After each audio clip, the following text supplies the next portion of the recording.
Hello and welcome to a brand new episode of the Pick a Side Podcast. My name is Moran and I'm here with Jack Barteck, and this is now episode 53.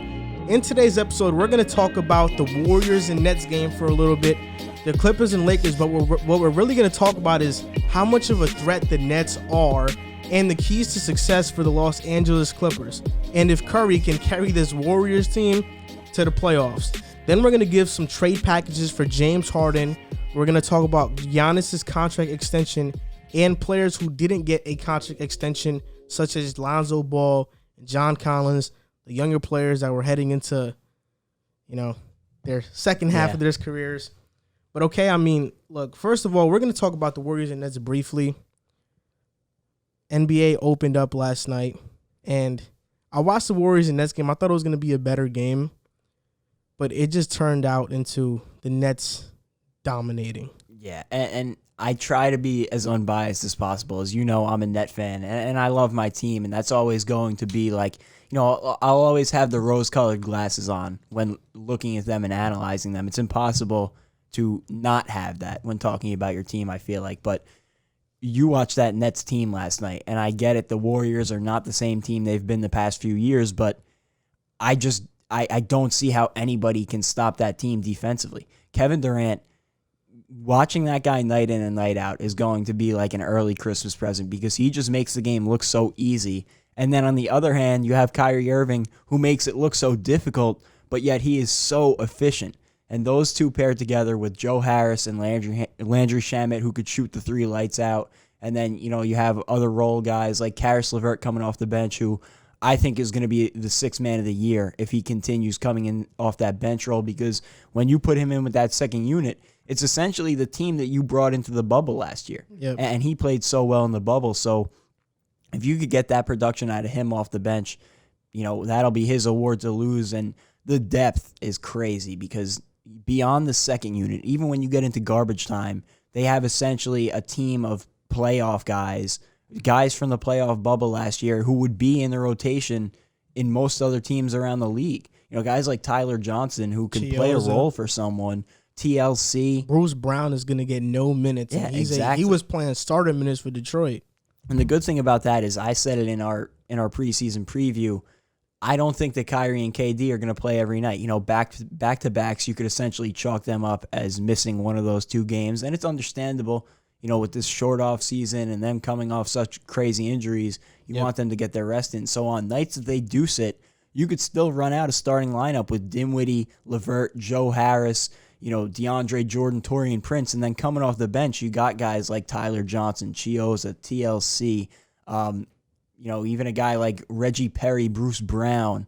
So there's a lot of depth on that team, and it gives them the opportunity to take their rest during the season. And I'm really impressed by the chemistry, because that was a problem coming in, but it actually has seemed like, although it's only been pretty much 2 weeks into the season, all these guys actually like each other. And, you see them giving the game ball to Steve Nash last night after his first win. They seem like a tight-knit group. And, we have no idea because we're not in the locker room. We can only tell based on what we see. But they seem like they're really putting it together. And if they do that and they stay healthy, they're going to be a problem. And like you said, they look dominant. And what impressed me the most is one, Steve Nash. I think some of the sets he had out there were genius. The lineup, Dinwiddie starting, I think that was genius as well. Get another playmaker in there, because Karis LeVert, to me, when you were talking about him winning Sixth Man of the Year award, I was actually very hesitant if he was going to even come off the bench. I wasn't sure, but when he did come off the bench and I saw him play yesterday, I don't know if it's just me, but I saw a young Jamal Crawford. Yeah, I saw a young Jamal Crawford. The way that he just gets to his spot. His handle is quirky. It's not smooth, but he has good handle. Even though it looks a little weird, He looks out of control a lot of the times. He is in control. And I think, he can win Sixth Man of the Year. When I think of this Nets team, the question mark I had about them is, how is KD going to come back? And obviously, when you look at the stats, like the box score, he shot 7 for 16. But it didn't feel that way. No. Like, he had 22, and it felt like every single time down the court, he was going to drop a bucket. And then Kyrie looked flat out unguardable. And then you look at, I mean, their bench. In the preview, we talked about their bench, but when seeing it, I'm like, wow, I don't know what team can stop them. I think they should, after watching the game yesterday, it may just be recency bias, but I think no team should be favorites over them in the East, and I think they should be favorites to win the championship because that depth is so crazy. Yeah, and especially like the team that would really concern me is the Los Angeles Lakers, and I know they didn't look great last night, and we'll talk about them, but they have Anthony Davis, and he is such a tough player to guard because personnel-wise, it's like you put a big on him, they don't have the foot speed to keep up with him, and you put a wing or a guard on him, and they don't have the size to guard him. And so that's a concern defensively, but I was impressed with the defense last night, and this could kind of shift the conversation to the Warriors a little bit, but against a team that, you know, with Steph Curry is always going to be difficult to guard, they ran some interesting sets at Steph Curry, and, you know, he put up a solid box score, I guess you could say, but they neutralized him effectively, and they made other players beat them, and they didn't do that. So I was impressed with the defensive tactics from Steve Nash and how they utilized to get the best out of a, I guess, weak defensive unit, you could say. And you know what's the thing, too, is that the only threat that they really have in the West is the Lakers, that we could say in like the Clippers. I don't think the Clippers can match their depth. I think the Clippers would lose in a series. The Lakers are the only team only because of LeBron. But when you look at it, you have KD to guard LeBron. That's always going to be a fun matchup. It's always going to be a fun matchup because both of them are going to go at it. But then you also have DeAndre Jordan and Jared Allen to clog up that paint. Yeah, to clog up that paint and guard Anthony Davis in spurts. I mean, both of those guys can do a pretty good job. AD will still do what he does, but they'll do a pretty good job. But then you look at the Lakers and who's going to guard Kyrie? KCP, Dennis Schroeder. Like, that's going to be the point guard matchup. Caruso as well. And then you still got to account for Dinwiddie or LeVert. Yeah, so I just – the Nets have so much depth, and it's not even just KD and Kyrie. Obviously, they take that team over the top. But with that depth, I feel like they're going to be a team that is virtually unbeatable, and they're going to look unbeatable throughout the season. I still want to see how they look like against the Celtics on Christmas and how they look like against a team like the Bucks who can defend and are very versatile, because it was just the Warriors. Coming into the year, I had the Warriors being better. I mean, it's just one game, but based on what I saw last night, I'm like, wow, they can't play with Curry. That was concerning. It looked really bad. Everything looked off.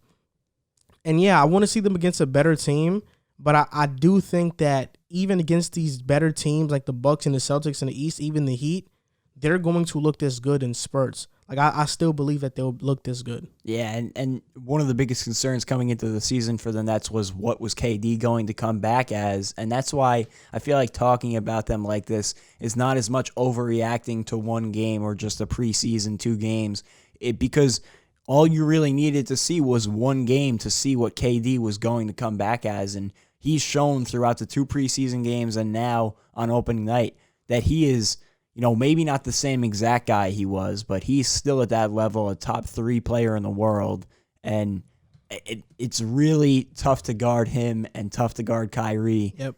Putting that together with the supporting cast around them, they're going to be a very tough matchup. And you know this is going to sound like a hot take, but when you compare this team to a 73-9 Warriors team that had KD, Clay, Curry, Draymond, and Iggy, call me crazy, but I don't think it's that far off. Like, I don't think it's that far off because the Warriors' problem, I mean, not the 73-9, not that team. The team that they had KD the very next year, they didn't have any bench depth. Like, it was just their starters doing the most of the work, and they had to show up every game in the playoffs, especially. Well, just in the playoffs, honestly, because the regular season, they just cruised by. In the playoffs, and now you saw how it could have kind of got neutralized when the Rockets played them. They forced KD to ISO. They took him out of the rhythm in the offense. But when you have a team like this, that you have 2 superstars in KD and Kyrie, you have a borderline all-star in Dinwiddie, a guy who's been runner-up for Defensive Player of the Year in DeAndre Jordan, one of the better rebounders and rim protectors in the NBA. Then you have Joe Harris, a knockdown 3-point shooter, 40%, And then your bench is Karras, a guy who on a bad team could put up all-star numbers and get votes to be an all-star. And then, I mean, you got so many guys like Shamit, like 40% from three. All these guys, you have two superstars in your lineup, a potential all-star, and then you also have an all-star on your bench, and you have a bunch of bench depth. So I don't think it's crazy to say that a team like this, like if you want longevity, I'd rather go with a team like this than a team built of like KD, Curry, Clay, and Draymond, because I think based on what I saw yesterday, their chemistry was on. Yeah. And as much as people wanted to make a whole fuss about what Kyrie's doing, he's obviously just been working on his game and having a peace of mind, most importantly, and it showed because he really played phenomenal. Yeah, and a lot of people like to hate Kyrie because he is a weird guy. And I don't think you'll never get an argument that he's a strange guy. I think he would admit it himself. He's different. I think he's not normal. Yeah, and I just think that Kyrie is different in his approach and how he approaches life, which is fine. When you have so many eyeballs on you, it looks that way. But there are a lot of people that are like Kyrie that don't have that many eyeballs on them. That's why nobody really cares. But, when you're getting paid that much money, everybody's going to talk about you. Exactly. And at the end of the day, Kyrie can do whatever he wants, because as long as he's winning and he's doing good, then it doesn't really bother me, because this guy has donated to charities. He's in his community. It's not like he's just saying this. It's not like he's Michael Porter Jr. when he said Michael Porter Jr. said that he thinks that the vaccine is going to like depopulate the earth. He's not doing hot takes like that. Kyrie does have his things, but as long as he's doing what he has to do professionally, I don't think anybody should really have a problem with it. Yeah, and as much as everybody in the media has tried to make him out to be this bad guy, you look and even the worst situations that have been made out to be, his fault.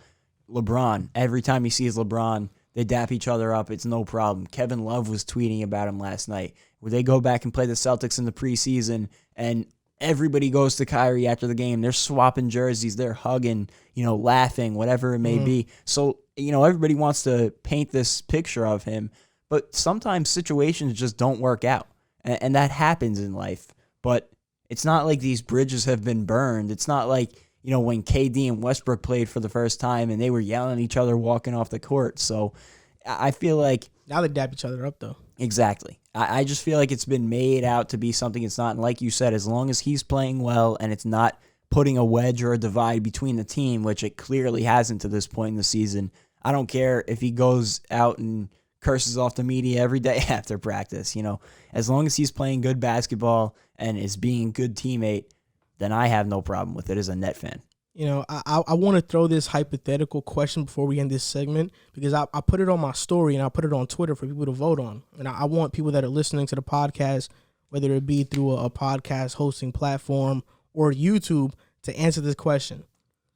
So I thought in my mind, okay, the Nets bench is so good. Is it better than a starting lineup? And then I thought, the Knicks starting lineup.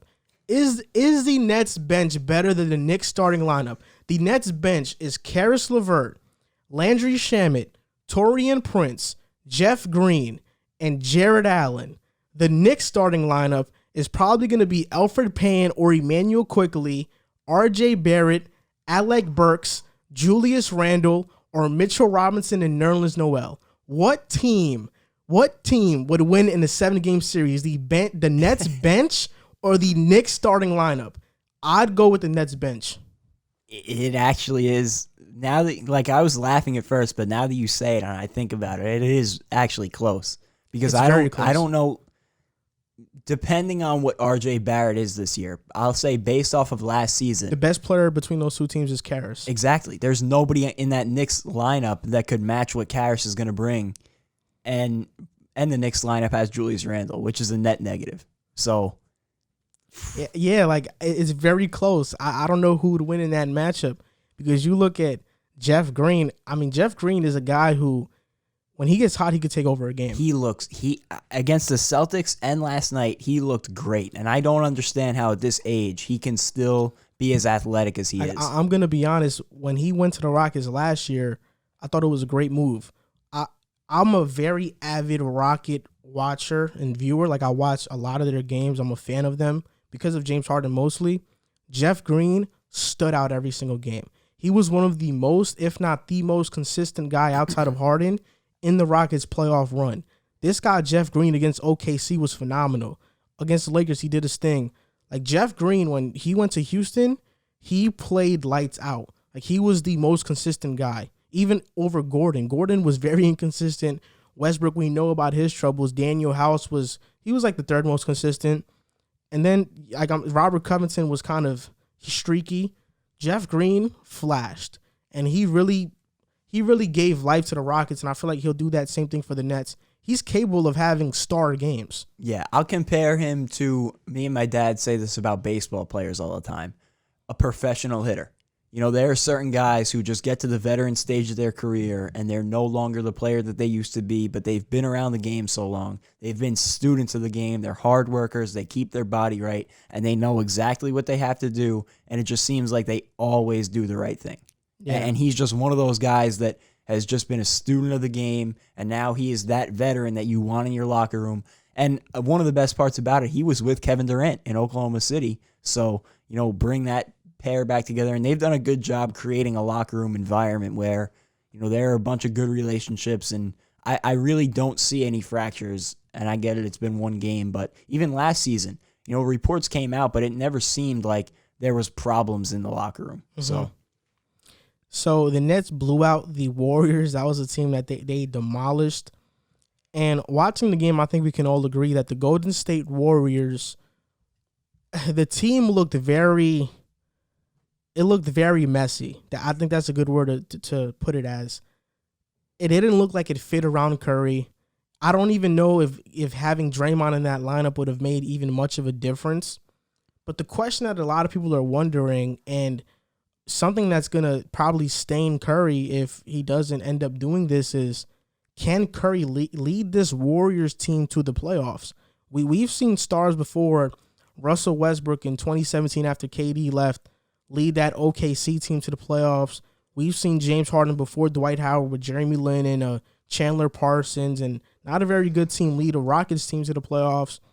We've seen superstars lead their team to the playoffs, and now people are looking at Curry and saying, do the same thing. Yeah. Do the same thing. Yeah, and it's unfortunate for him because the West is so stacked this year, so it would be a tough task for anybody. But the biggest problem for this Warriors team is, for the past 5 years or so, we've heard everything about, and we've talked all about Steph Curry's gravity. And he's got the most gravity in the league. I think that's fair to say. You know, what he totally changes a defense and how they scheme. And you saw what the Nets did last night. They were essentially running a box and one face guard on him. That's a high school defense. You don't see that in the NBA. But they did it, and it worked. And if there is any team that should be susceptible to getting demolished by Steph Curry, it's the Nets. All they do is play man-to-man, go underneath screens, switch everything. That should be a field day for Steph Curry. But all they had to do was make one small adjustment, and he was essentially neutralized. He put up 20, 10, and 4, but he shot 7 of 21. He did not play well at all. 2 for 10 from 3. And he did not look like himself. And the problem is, like I said, we've spoken about Steph Curry's gravity, and rightfully so. But one thing that has been majorly downplayed is Klay Thompson's gravity. Because just as much as Steph has, he has the same amount of gravity, and he causes the defense to change just as well. Because when Klay is on the court, you can't box and one Steph Curry. You know, you could try a triangle and 2, but that's not working against an NBA team. So that makes it such a tougher assignment to guard.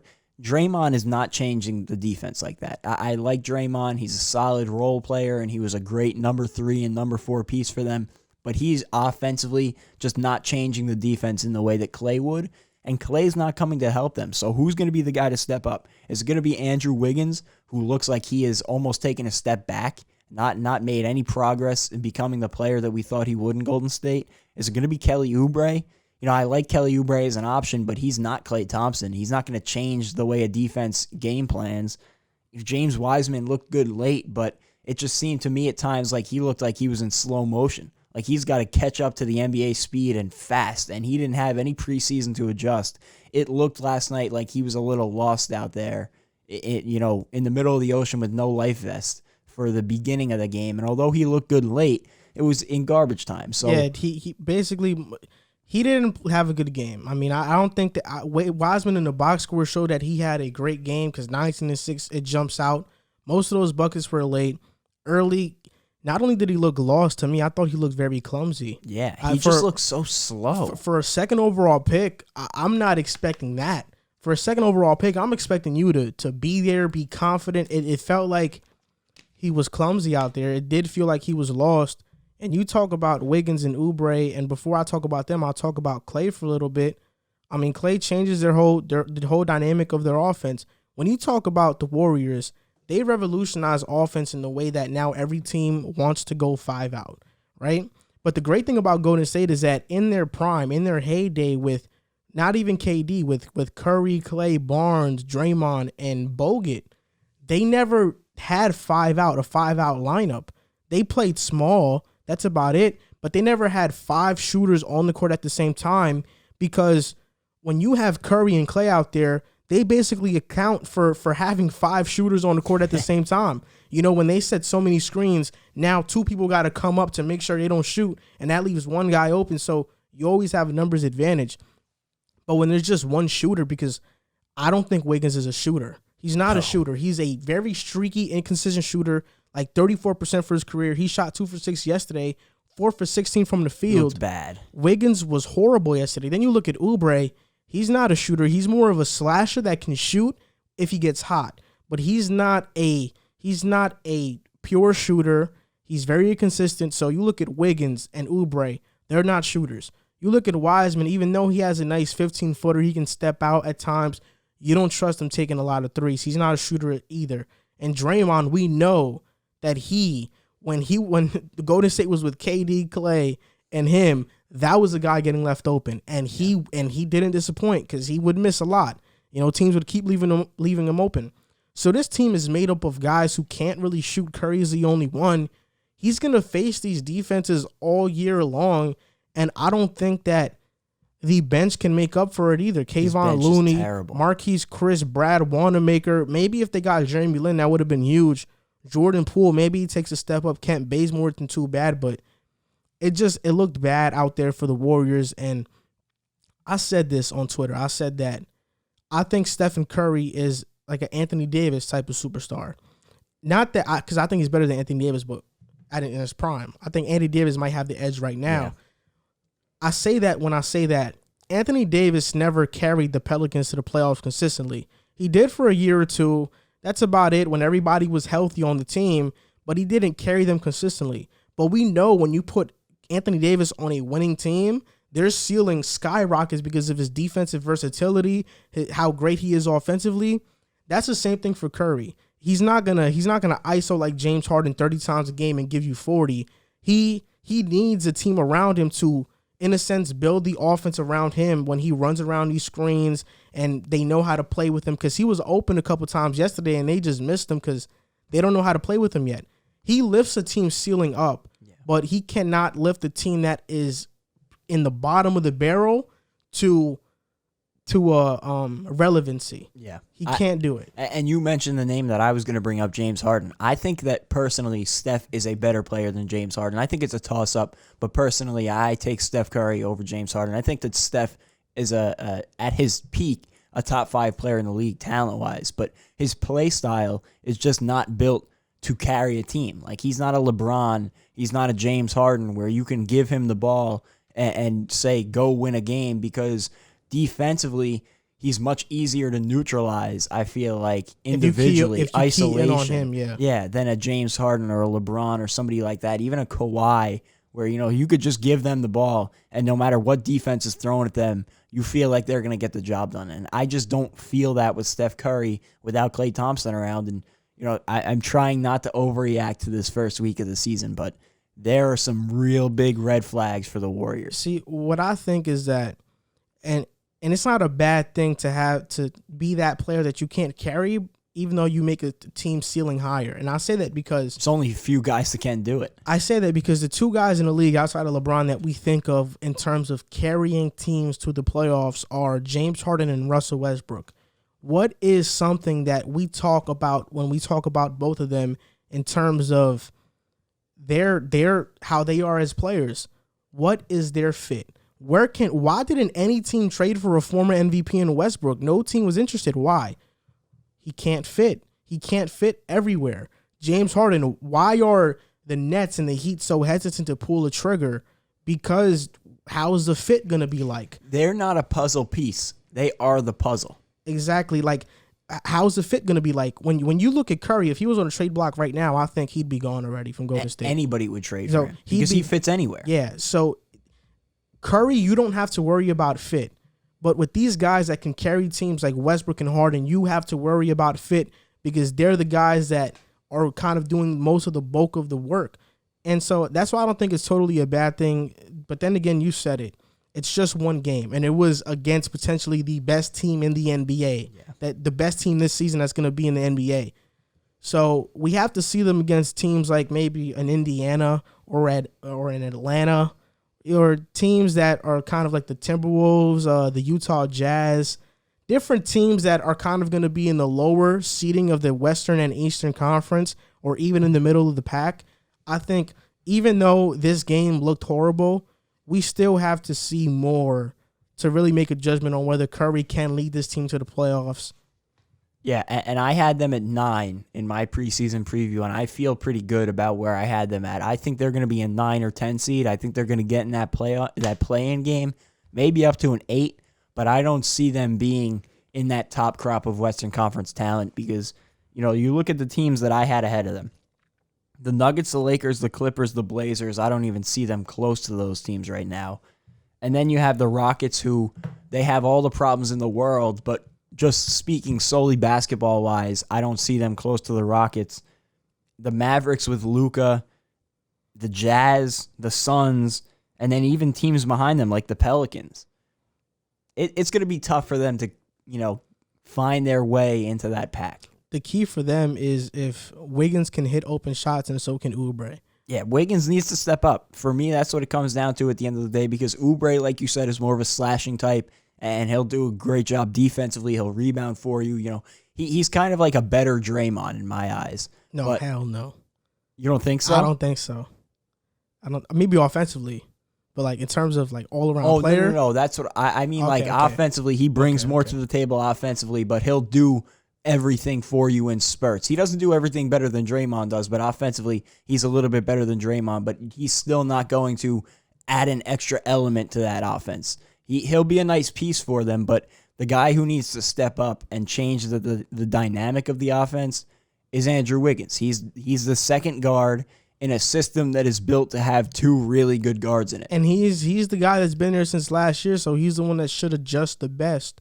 Oubre is just getting in here. So Wiggins, he's been here for a year.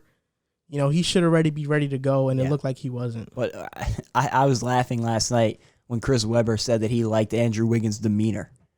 Meanwhile, for his entire career now, the mark on him has been he's one of the laziest guys in the league. It was his fault that Jimmy Butler got ran out of Minnesota, and we see how that went with Jimmy going to the finals. I love Chris Webber. He was a superstar player, but he's a bench warmer. Color commentator. He's not a good analyst. He's really, really bad sometimes. Sometimes I'm watching it and I'm like, that's so obvious. It just concerns me that Andrew Wiggins is still the guy that we thought he was, and he was in Minnesota. He was supposed to be Maple Jordan. He's got all the talent in the world. Nobody's ever questioned that. And he went out and got buckets in Minnesota just because they were a bad team and he had the ball a lot.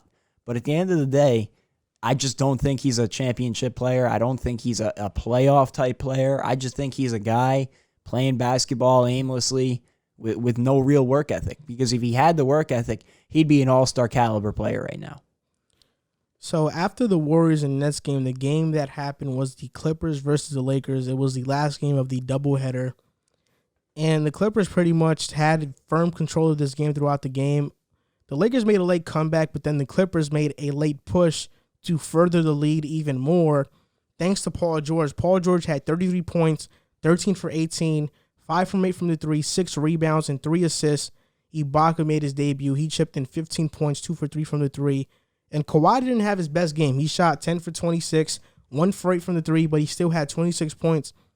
So after watching the game, everybody, of course, there's 2 people. There's 2 types of people. There's the people that are saying that it's just a regular season game and who cares, because at the end of the day, the Lakers won a championship. And there's the other side of people that are really impressed by this win. They see potential in this Clippers team. So just for you, what do you think is the key for the Clippers to have success this season? And by success, we all mean winning a championship or at least getting to the Western Conference Finals. Well, it's going to come down to the two guys that everybody's been talking about, Paul George and Kawhi. And that's what it came down to last year. I feel like they could have easily closed out that Nuggets series if those two guys would have performed in games, 5, 6, 7. But it just seemed like they could never put it together, get on the same page, and close it out. And had they gone into a series with the Lakers with those two guys playing at their best, it would have been a great series. But it just comes down to, can they do what they have to do? Last night, Paul George was lights out, especially in the second half. He got off to a bit of a slow start, but in the second half, he literally showed he was one of the top dogs in the NBA, and that's the player we know he can be. He played at an MVP level in Oklahoma City. Everybody likes to laugh at it, but he did, and he was that same guy in Indiana too, so we know he has it in him. But since coming to LA, it's just been hit or miss with him. You just don't know what you're going to get on a given night. So can he do what he did last night in the second half consistently? If he can, and Kawhi, even though he had an off night last night, he was still pretty solid. If him and Kawhi can have a performance like they did last night consistently, even if it's just one of the two of them being on, I think they'll be a force to be reckoned with in the West. But the problem is that they don't. You saw they had a little lull in the second quarter and beginning of the third quarter where neither of those two were stepping up, and they were getting destroyed by the Lakers, and the Lakers weren't even playing that well. For me, I think there are two keys for the Clippers to go far this year. I think it's one, like you said, Paul George. Paul George has to play like a star or superstar caliber player. He needs to play like a top 10 player. Simple as that. And not just in the regular season, in the playoffs. He needs to play like a top 10 player in the playoffs. The second key to their success, I think, is getting a point guard. I still think that they need a point guard. Two guys that I think they could possibly get is Derrick Rose. His name has been floating around for about a year to go to the Clippers or Lakers now, just to get traded out of Detroit, to be honest. They should be going full out and fire selling their team at the deadline because, what else are they going to do? And I think another player that could possibly go to the Clippers is George Hill in Oklahoma City. They don't need him for the whole year. They're probably going to ship him off by the deadline. And I think the Clippers should go out and get George Hill. He's a 44% three-point shooter. He can run the team well. And what a scenario would it be that the player that the Spurs traded to draft Kawhi now is going to be teaming up with Kawhi in the Clippers. I think it would be a cool scenario. But they need a point guard. And I think that's the reason why they started Nicholas Batum. Because Nicholas Batum isn't the player that he once was, but what Nicholas Batum reminds me of, and this may be a little bit of a stretch because in his prime he was a very good player, but I think Nicholas Batum fills in that Hedo Turkoglu role that he had with the Magic back in the 2010s teams. But even though he's not as great as a shooter, Batum is kind of a streaky shooter, even though he could hit it. But Batum's going to rebound. He's going to get assists. He has the potential to run the offense. He's a point forward. Yeah. He's not worried about the stats. In Charlotte, it was a weird fit because you're paying him star money and you're asking him to score 20 points a game when his game is more in 9, 5, and 5. Yeah. So in the Clippers, now he can play within the offense. He can just do everything. He's like a great value Draymond, He just does everything. Yeah, and he's been looked down upon because of that contract that he got in Charlotte. Everybody kind of had this idea of him because of what he was getting paid, and the output didn't match that. But he's not a bad player by any stretch, and he was their best playmaker on the floor last night, setting guys up. He had 6 assists, which led the team, and it's a glaring weakness. And it was a glaring weakness coming into this offseason, and the fact that they didn't fill that was very surprising to me, especially after their star players were coming out and talking about how they lacked a playmaker.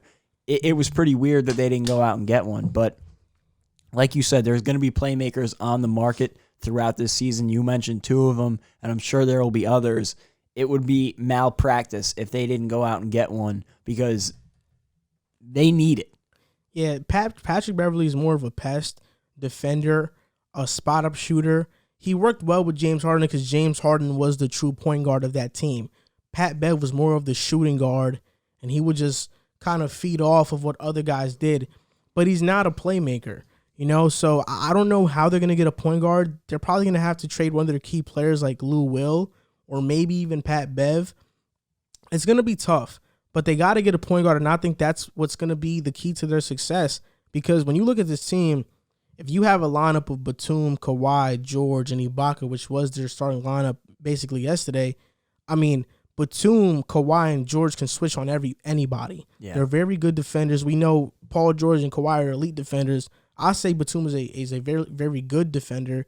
And Ibaka, he's versatile too, and he's a good shot blocker. And he just fits their team so much better than Harrell because he could step out and he could shoot shots. We saw him yesterday, 2 for 3 from the three.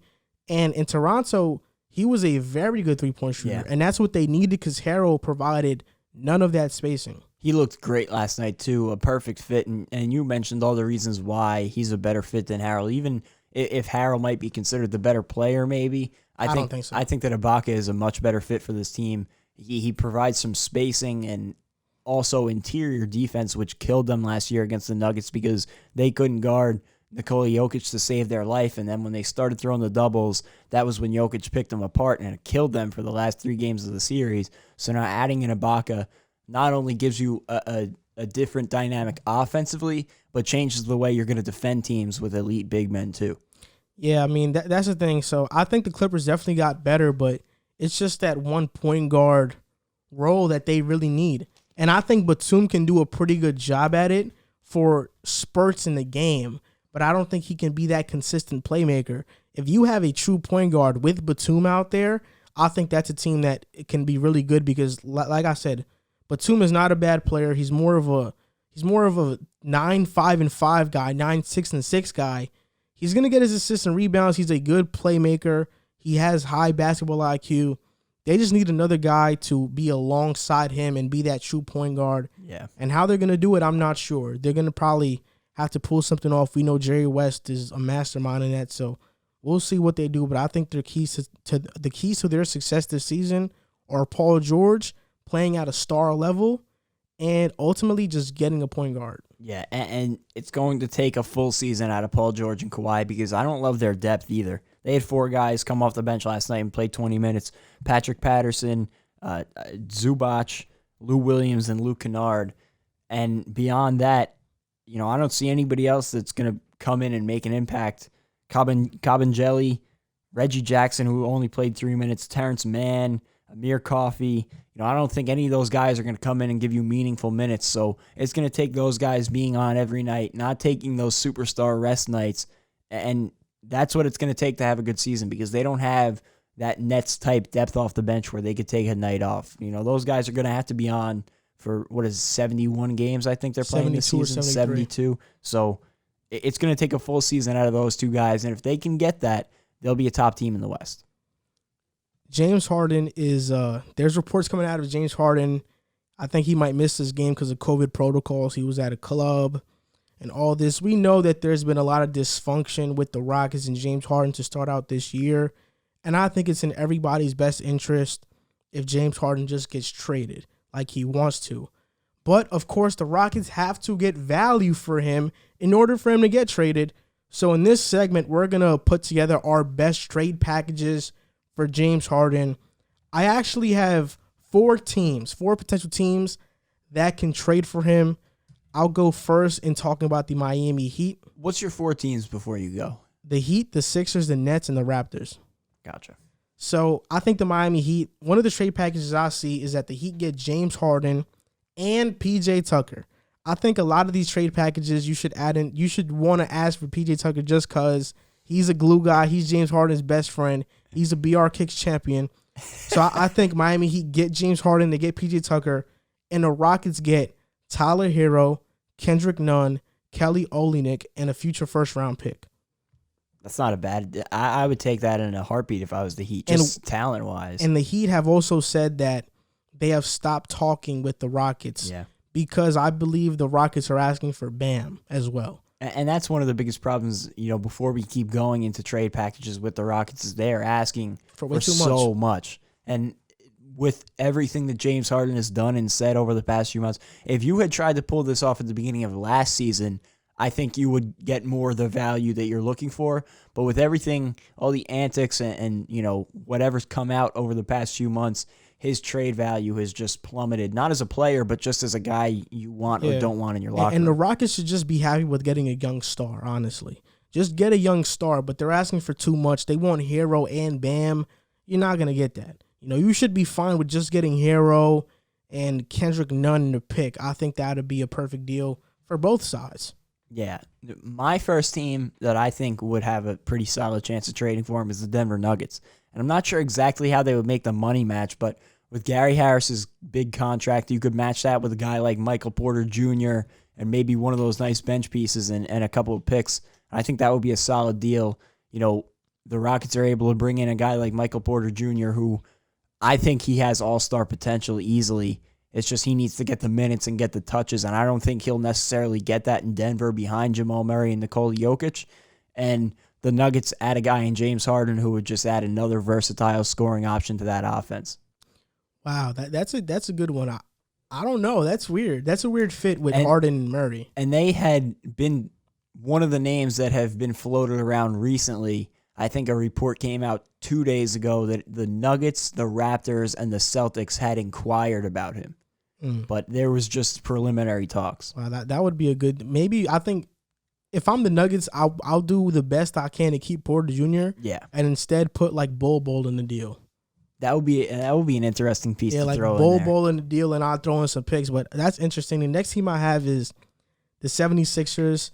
This is an easy deal. I think the Rockets get James Harden. I mean, the Sixers get James Harden, and the Rockets get Ben Simmons and 2 first-round picks. You can't ask for too much when you're getting an all-NBA defender and a consistent all-star in Ben Simmons when you're trading for a disgruntled superstar. The Rockets do not have the leverage to ask for anything else in a deal with the Philadelphia 76ers. And the 76ers have said that, why are we going to give you all of our assets when we know your player wants to leave regardless? Yeah. So, if you can get Ben Simmons out of the deal, a star player, you do it. And if you're getting picks on top of that, you do it. You don't try to ask for so much more. Yeah, and I'll go with a similar deal. Now that you said the Sixers, I'll also say the Sixers. Ben Simmons going, and then I would also add in one of those guards that they have in that rotation, maybe a guy like Shake Milton, now that they have Tyrese Maxey that can slide in point guard role and can bring in a point guard for the Rockets. So I think that would be a good deal for both. And you would have to attach maybe 2 first-round picks to it, but I think that would be a good deal. Keep the Rockets in contention, and the Sixers get the guy that fits so much better in that offense with a guy like Joel Embiid, and that automatically makes them more of a contender in the East in my eyes. So the next team I have is, of course, the Brooklyn Nets. I have the Nets getting James Harden and PJ Tucker, and I have the Rockets getting Karis LeVert, Jared Allen, Taurean Prince, and Bruce Brown. Bruce Brown, who's not going to get any minutes for the Nets, I think on a team like the Rockets can be their 3-and-D wing defender. He's not that good of a three-point shooter, but he could be their wing defender. And just a young guy that you can possibly put in the rotation or not. But I think Karis LeVert automatically becomes their starting 2 guard. He has all-star potential. Jared Allen can be the backup center or starting center. You can play Christian Wood, Jared Allen, Eric Gordon, Karis LeVert, and John Wall. I think that would be a good team. You'd have depth with Taurean Prince coming off the bench as well. And you get I think, the Nets could trade those players in a first round or second round pick. I don't think they need to put in so many picks, but I think this deal makes sense for both teams. Karis LeVert can be an all-star if he gets the touches, and the Rockets will still be competitive, and they'll be getting picks for the future. So at this point, the Rockets just have to look to get some players in return, because for James Harden, picks are not going to do it. You need a player as well. Yeah, out of all the deals that I've heard with the Nets, that might be the one that I like the most, just because you keep your picks, you keep a guy like Dinwiddie, so even if the worst case scenario, everything blows up in your face, you still have some pieces that you can build around there. So I don't think, sorry to cut you off, but I don't think the Nets will trade LeVert, Allen, and Dinwiddie. I agree. I think it's two of those guys. Same thing with the Lakers and the Pelicans when they dealt for Anthony Davis. They traded Lonzo and Ingram. They didn't trade Lonzo, Ingram, and Kuzma. Yeah. It's going to be two of the three guys. It's not going to be all three. Yeah, I agree with you. And this next one I saw was kind of interesting. And I don't know if the money would match. I made my own changes to it, but I have the Warriors giving up Wiggins and Wiseman for Harden and Tucker. And, maybe they need some picks to match that and, throw in a player to match the money. But I think that would be a good deal for the Warriors. You bring in Harden, who gives you that second scoring guard that they're lacking without Clay in the rotation. And for the Rockets, you get a guy in, I don't even want to say Wiggins is that much of a great asset, but, Wiggins is a solid player. And then more importantly, you get Wiseman, who was a second overall pick, has all the potential in the world. I think that would be a good value to get back for a guy like James Harden. If I'm being honest, if I'm the Rockets and I hear a Warriors offer and they're offering me Wiggins, I'm hanging up the phone. I'm not even going to entertain the conversation. But my next team is, I think, the Toronto Raptors. I have two trade packages for the Rockets and the Raptors. The Raptors would get James Harden, PJ Tucker, and DeMarcus Cousins. The Rockets will get Pascal Siakam, Fred VanVleet, and 2 first-round picks. I think the Rockets get a young star in Pascal. They get a guy in Fred VanVleet who could score 20 points per game. And the Raptors get Tucker, Harden, and maybe you don't even have to throw in Cousins. I think Cousins just makes the salaries work. But I think just Harden and Tucker would work. And I think this would be a good deal for both sides. Toronto gets that superstar because even though Pascal is a good player, he's not that superstar. The next package I have for the Raptors is just Harden for Siakam and Norman Powell, straight up. Harden for Siakam and Norman Powell. And I don't know how far that team can go because the thing that makes the Raptors so special is that they have a bunch of depth and a bunch of gritty guys. So if you're giving up Siakam, you have no 4 unless you move OG to the 4 spot, but you don't really want to do that. And now you have no 6th man because Norman Powell is your 6th man. So it'll be a weird deal. I think for the Raptors and I think for the Rockets is a great move because you get a 6th man and Norman Powell who could play the point guard and point guard to small forward, and you get Pascal who could be the 4 next to Christian Wood if you put him at the 5. But I think for the Raptors, this is like a lateral move. I don't think this puts them as a favorite to win a championship. Yeah, I actually really like that move for the Rockets. I think they get good value back for James Harden, as good as you really can at this point. But like you said for the Raptors, I don't know how much better that makes them. I feel like James Harden would be in a similar situation to what he was the past 2 or 3 seasons. It would be him and Kyle Lowry or Van Vliet, just like it was him and Westbrook and him and Chris Paul almost against the world. But one of the next teams that I want to talk about is the Portland Trailblazers. And I think it would start with CJ McCollum. And I was thinking a guy like Gary Trent could be the second piece in that deal and then attach a pick or 2 to it. And I think that would be an interesting deal for the Trailblazers, bring in some more offensive firepower, and you put yourselves right up there with the Nets in the category of teams that have so many weapons, they'll be very tough to guard. And I would love to see that Dame and James Harden pairing. Yeah, I think Dame and James Harden with Melo, Covington, Nurkic, that can be a favorite in the West. Like defensively, they'll have trouble, but in terms of offense, they can match any team. Now you have Harden and Dame, who are both top 10 players, top 7 debatably. Harden, I think, is top 5. Dame is like cracking at top 8. Yeah, I think that would be a really good move. But for the Rockets, you get CJ, and then who else though? Because CJ is basically doing what Harden does at a very at a lower level, and he's like 30. Yeah, that was the thing. I didn't know exactly what pieces they could throw in because I don't know exactly what value they have in their young guys or their picks. But if they could find a way to make a deal work around CJ, because that would make the salaries work, I think that would be a great move for the Trailblazers. Maybe not as much for the Rockets, but interesting. Maybe Anthony Simons and like Harry Giles. I mean, guys Nasir like Little. Yeah, like Nasir Little, like young guys, probably they'd have to get.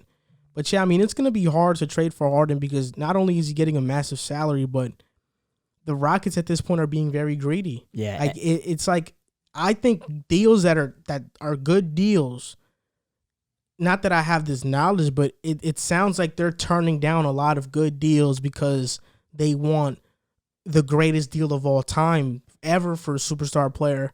And that just doesn't happen. It just doesn't happen. Yeah, I get it. You want to get the value for your guy, but it takes a perfect storm. And I think that they're getting too hung up on looking at what other teams have gotten for superstars. Like, you can't look at what the Thunder got for Paul George and think that that's a reasonable expectation to ask for back. That was the perfect storm because the Clippers knew they needed to make that deal to get Kawhi Leonard, so they would have given up whatever the Thunder wanted. And that's why the package was so big for Paul George. And it helped that it was the offseason. There was a lot of time for them to gel. So I just don't see them getting that big of a haul back. And one of the teams that I looked at and I thought would have been a good destination was Boston. But when I looked at it, there were no packages that I could make work because I don't see the Rockets saying yes to anything that doesn't include Jason Tatum or Jaylen Brown. Yeah, and I don't think the Celtics want to include Jaylen Brown. Exactly. The thing about and they this, shouldn't. The thing about this, the Rockets and James Harden is that any team that wants to trade for James Harden has to take into consideration two things. One, his age, right? He's getting older. He's getting past his prime right now.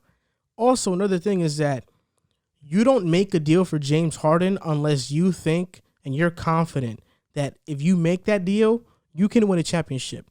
The Raptors, I don't think they'd be confident they can win if they made a deal for James Harden. Miami could.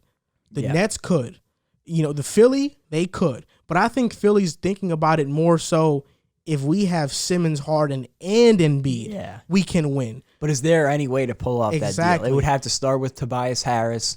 You'd probably throw in Matisse Thybulle. Yep. So exactly. In Denver, they're probably not even thinking they're so confident if they get James Harden. So the only realistic options are the Nets and the Heat and the Sixers a little bit.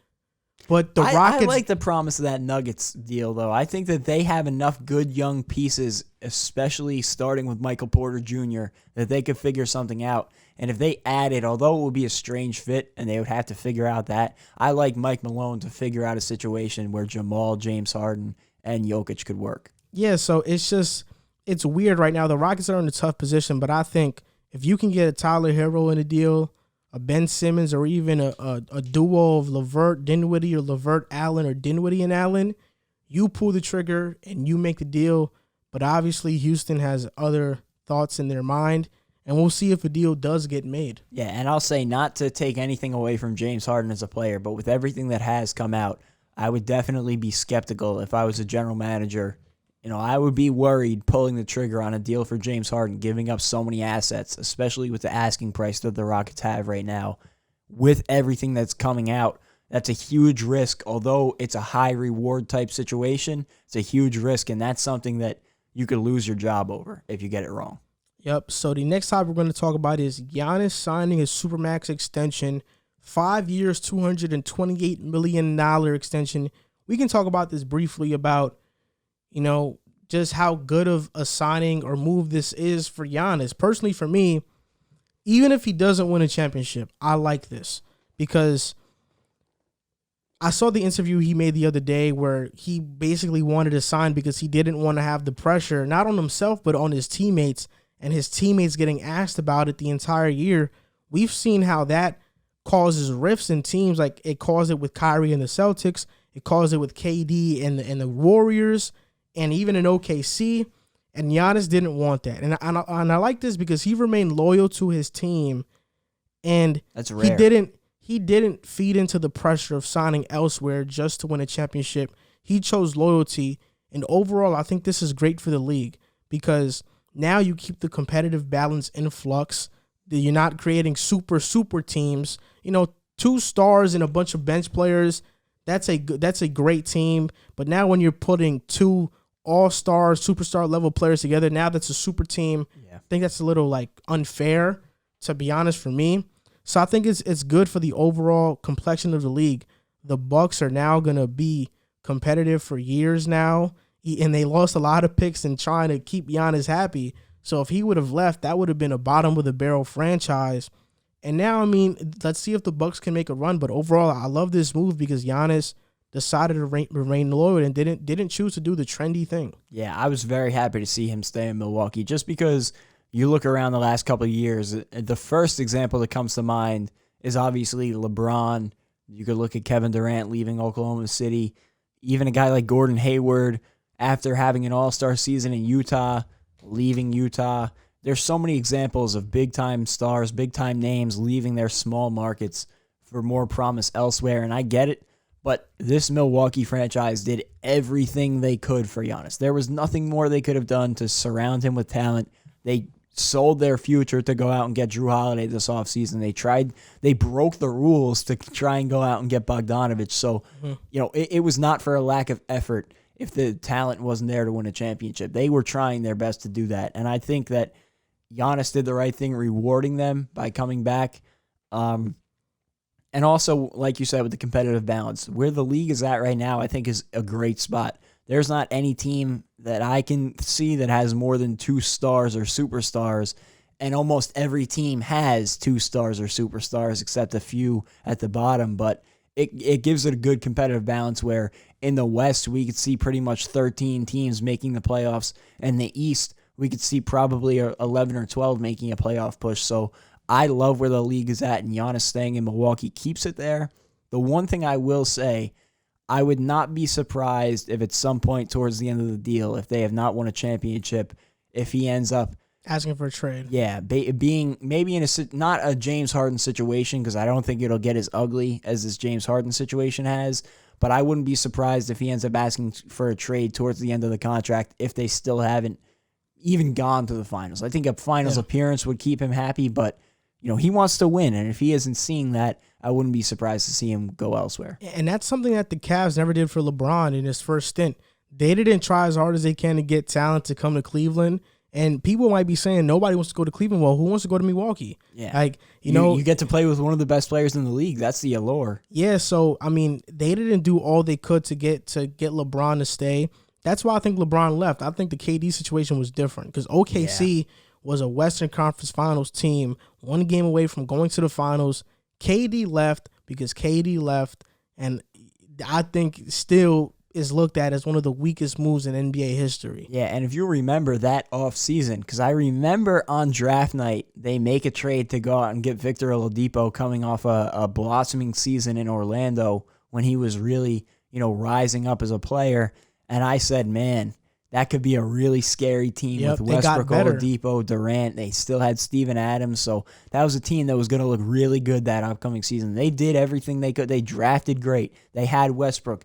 They drafted Sabonis. Yeah, they drafted Sabonis, who would eventually end up being in that Pacers trade for Paul George, and Steven Adams. They would have had a really nice team. And then even Gordon Hayward, I feel like they did a pretty good job surrounding him with talent in Utah. So if it would have been Hayward and Mitchell, that would have been a pretty good duo. And Gobert. So probably would have filled that like Bogdanovich role that he's filling in now. Exactly. But it still would have been a better team.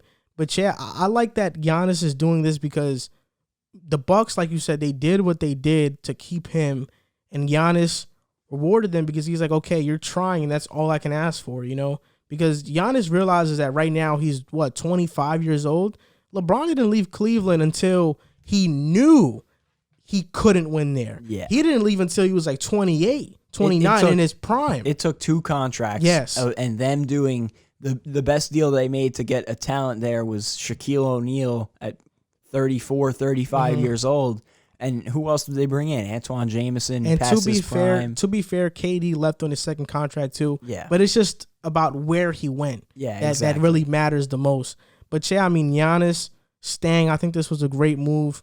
Hopefully the Bucks can win because they haven't won a championship in a very long time. And I would like to see Giannis win. I feel like he's very underappreciated for what he does. And it's crazy to say that because he's coming off an MVP season. But, he gets kind of I compare him to Lamar Jackson. I feel like they were so hyped up last year when they won the MVP that now they've come in the next year. And while they're still doing great things, it's just people want to see them win, even though there are a bunch of factors that go into it. It's not just, Giannis winning basketball games. It's the Milwaukee Bucks winning basketball games. But I want to see him win a ring just so the disrespect would stop because he is an incredible talent. Giannis is disrespected because of his playoff performances. Even though he's not that bad in the playoffs and defense really key on him on the playoffs, that's just how people are. If you don't win, then they're going to bash you. Same thing with that I have this debate with like Matthew Stafford earlier on today, and how people disrespect Stafford because he doesn't win either. I mean, sometimes great players don't win, and it's not a bad thing. It's a lot that goes into it. I've heard people say that Giannis is easy to stop, which is just the most ridiculous thing. Well, he might be stoppable. It takes an incredible game plan and incredible execution of that game plan to slow him down to the point that he won't beat you individually. Because even last year in the playoffs against the Heat, they slowed him down enough that he didn't beat them individually, and that meant he was still putting up 26 and 10 on over 50% shooting from the field every night. So I feel like he's super disrespected, and I would love to see him get the credit that he deserves, and that will come if he wins a championship. Giannis got his contract extension, and there are a few players that didn't get their contract extensions, their rookie extensions, past the rookie contract. First, before I go into those guys, I'll talk about the guys who did. Jonathan Isaac signed 4 years for $80 million with the Magic, even off of an ACL tear. Derek White, 4 years and $73 million. Felt like it was kind of an overpay for Derek White. I like him as a player, but when OG Anunoby, the next guy on the list, is getting 4 years, $72 million, and I think he has way more potential than Derek White, it's kind of an overpay. Luke Kennard got 4 years, $64 million. Markelle Fultz, 3 years, $50 million. And Kyle Kuzma, 3 years, $40 million. So what I can see off the bat is that the Magic are trying to keep their young core together and see, how good they can be. Markelle Fultz, last year was basically his rookie season. His first year that everything, he was stable. Everything wasn't a complete mess around him. So let's see what he can do to build off that last season. And now players who didn't sign an extension and their extension was declined were Lonzo Ball, John Collins, Jared Allen, Zach Collins, and Lauri Markkanen. So which player are you more surprised by? That got a contract extension or that didn't get one? I was pretty surprised that the Bulls did not give an extension to Lauri Markkanen. I guess the thought process behind that is let's see what he does this year in a new system. But I thought that this new regime was going to be high on keeping the young talent that they have. But I guess they're looking at this season more of a prove-it season than, thinking they can really go for a playoff spot this year. So I think that speaks towards what they're doing. One of the players that I was not surprised about was John Collins, just because I think he's going to be dealt at some point this season. Because you look at what they have down low, Gallinari, they drafted Onyeka, they have Clint Capella. They have so much depth down low. I just don't see them paying John Collins. So I feel like he's going to be dealt at some point this year. I'm actually surprised by that, by opposite reasons, because I don't know why they wouldn't keep John Collins. I agree. I think that Gallinari's good, but he's older. He's very injury prone. And I think if the Atlanta Hawks do end up dealing John Collins, it will be one of the worst mistakes that they will ever make. Because you look at when the Pelicans try to surround Anthony Davis with talent, they rush to it. They rush to a conclusion. They got Drew Holiday. They got Tyreke Evans. They got Eric Gordon. Two of the three of those guys were constantly injured. Everybody was constantly in and out of the lineup. And now you give up a young player when they went out and traded for DeMarcus Cousins. You give up Buddy Hield, who was turned into a 20-point per game scorer, sharpshooter, who would fit around Anthony Davis's game better than Cousins. And basically, you just rushed to a conclusion. You gave out contracts, and because of that, the Pelicans got stuck and had to eventually end up dealing Anthony Davis. And now the Atlanta Hawks, okay, you may not be winning now. Trae Young is great right now, so you want to win now. But Trae Young is going to be great next year and the year after that. Right now, the Dallas Mavericks, because I think they're looking at the Mavericks and they're trying to compete with them. The Mavericks had something in place, right? They had, and honestly, I'm not even going to go as far as saying that, because Luka's rookie year, the Mavericks were pretty bad. But the Knicks were foolish enough to give up their starters. I mean, look, we did not only give up Kristaps Porzingis. We gave up Tim Hardaway Jr. Who's the second best piece in the deal. Who's their starter, who's starting on their team right now. Trey Burke, we gave him up in the deal as well. Oh, wow. And Courtney Lee, isn't even playing, but I think he's like a role player caliber player in the NBA. So they got Trey Burke eventually left and came back to Dallas, but you got Tim Hardaway Jr. who's starting. Kristaps, who was an all-star, superstar talent when he came. he came back healthy, and Luka. So they had something in place, right? Atlanta Hawks, they're built differently. They have a bunch of young players that are trying to build together. So when you go out inside Bogdanovich, you take minutes away from Cam Reddish, who everybody thinks has star potential. You have DeAndre Hunter playing, which that's good, and he looks improved. But now you sign Gallinari, and because of Gallinari, you want to ship out John Collins, instead of having your young group grow together. Like, for me, I think the future of the Atlanta Hawks is, like, if my dream scenario for their starting lineup in the future would be Trae Young, Cam Reddish, DeAndre Hunter, John Collins, and Onyeka. That's their guys once they develop.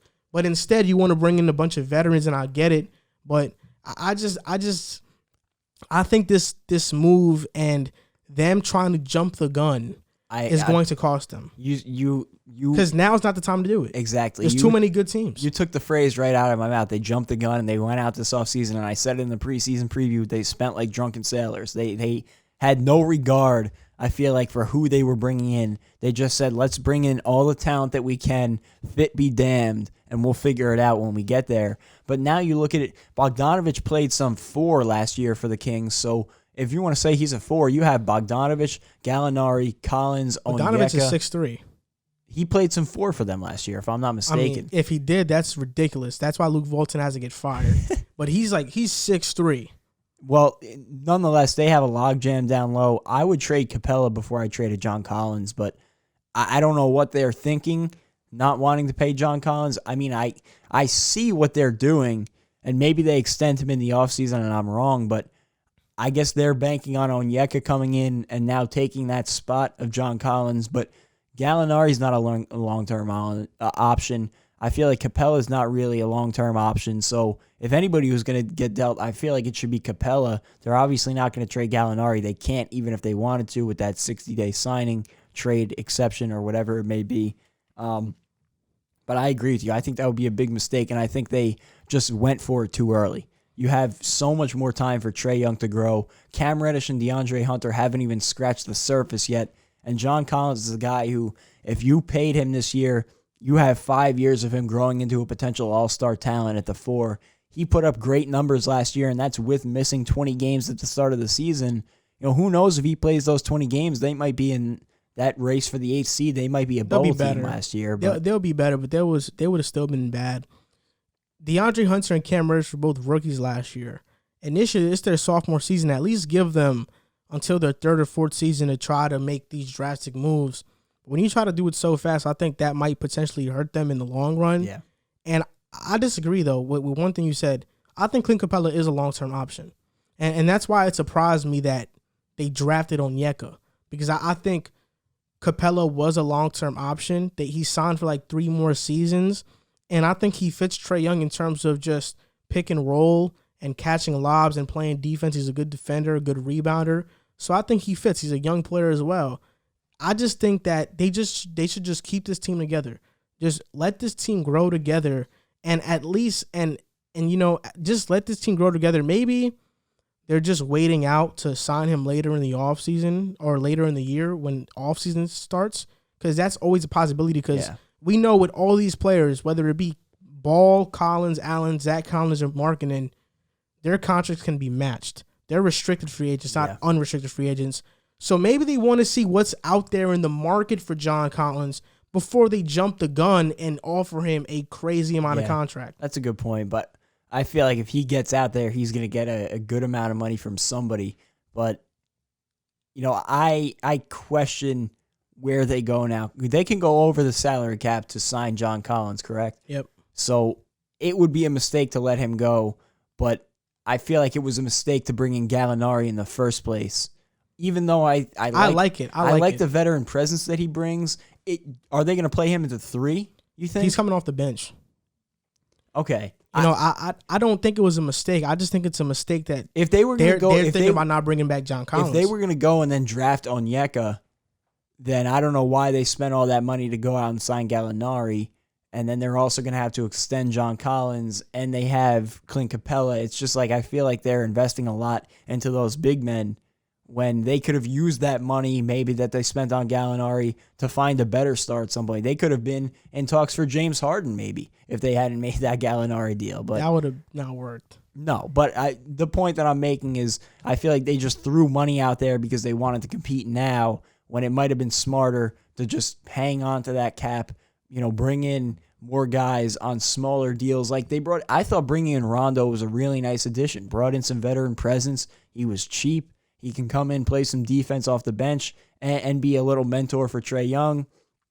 Like, that's the deals I feel like they should have been focusing on, and I just feel like they went for it too quickly. And although I think they are going to be in that playoff discussion this year, I don't see them competing for anything. Like, they're not in that top 6 teams. They're not a in the Eastern championship Conference. team. Exactly. So I just feel like their direction got a little murky with their offseason. Yeah, we'll see how it goes. We'll see if John Collins does end up getting a long contract from the Hawks or he goes to another team. But, I mean, he's a good player, iffy defender, but we'll see what the Hawks do from here and how their season is going to go. Yeah, and one of the other players that signed an extension, but it wasn't a rookie extension, is Rudy Gobert, which I had talked about it in the preseason predictions that I didn't think that they were going to bring him back, and I thought that they were going to trade him. Now they sign him to a 5-year supermax. I was I shouldn't say I was surprised by it, but I questioned the deal. As much as I said it was important for them to figure out the situation, I feel like they really overpaid him, and that deal is going to hurt them down the line because unless he learns how to shoot the 3-ball, like Brook Lopez totally changed his game late in his career and turned into a stretch big and can still defend. If Gobert can do that, it changes the dynamic of it. But right now, with what he is, he's not worth the money that they gave him. The thing about Gobert in Utah is that, he's not worth the money that they gave him, but at the end of the day, what other option do you have outside of paying him? You're not going to have guys You're not going to get Utah. get a Rudy Gobert in free agency. You're not going to get a star in free agency. So they have to homegrown talent, and they homegrown Rudy Gobert, which is why they probably had an incentive to keep him even more. So, I mean, it is what it is. Utah wasn't getting a star player, so even though I think they did overpay him, you got to look at the situation and say, if we don't pay him, we're not going to be a good team. It's a good point. I would love to see him learn to stretch out his game and get around the 3-point line and learn how to shoot the ball, because if he did, that would add a whole different dynamic to that team. Yeah.